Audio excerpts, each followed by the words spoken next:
As a Christian, one of my biggest objections to the Church of Jesus Christ of Latter-day Saints is their belief in exaltation. That is, that we as men can become gods or become like God. And even if you take that further, that God was once a man like us who progressed to where he is right now. As a Christian, I look at that and say that seems to stand against a whole host of texts in the Bible that say that God has never changed and God alone is God. Now, I have had Latter-day Saints bring up this verse in 1 Corinthians 8 that seems to imply that there's only one God for us, for our universe, or for our planet, that there may be other exalted beings, but we really only worship and recognize one. I want to read that text in question and then explain what I think about this text as a Christian. The text in question is 1 Corinthians chapter 8, verses 5, and then the beginning of 6. I'm going to read those two verses real quick. For although there may be so-called gods in heaven or on earth, as indeed there are many gods and many lords, yet for us there is one God, the Father,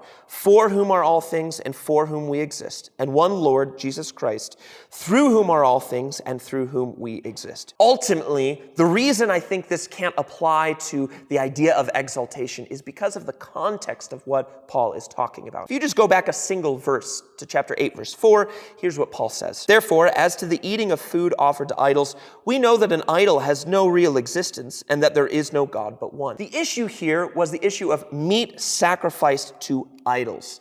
In worship of pagan deities, there would be animals slaughtered in honor and reverence to those pagan gods, and then the people would eat of that food and even take that food and sell it in the marketplaces. Now, there was an early controversy about whether or not Christians should be buying meat in these marketplaces if they may have been sacrificed to idols. It was an issue of conscience for many early Christians. Paul's addressing this exact issue. He says, beginning of verse 4, as to the eating of food offered to idols. That's the context here. He says, we know that an idol has no real existence. The gods, the idols that we're being sacrificed to, they're not real gods. An idol has no real existence. They're fake. They have no power. He says definitively, there is no God but one. There is one God, one most high God. He actually alludes to some text in Deuteronomy chapter 4 in which God says he's the only one. There's no God like him. There's no God in heaven above like him or below the earth like him. He alone is God. He says in verse 5 then, although there may be so-called gods in heaven or on earth,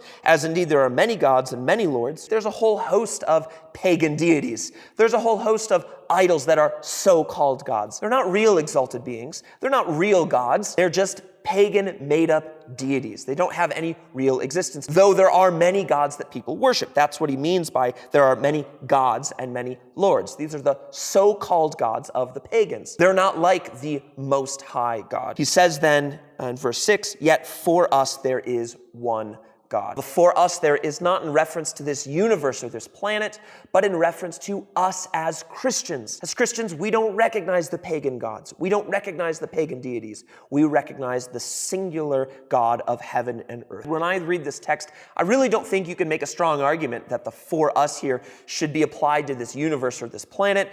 I've even heard a lot of Latter-day Saints pick up that for us and kind of apply it to a whole host of other texts throughout the Bible. You know, God says, there is no God but me. I am the first, I'm the last. Besides me, there is no God. I've heard people say, well, there's no God for us. They kind of pick this up and drop it over in other texts. But Paul's point is, for Christians, there's no other God.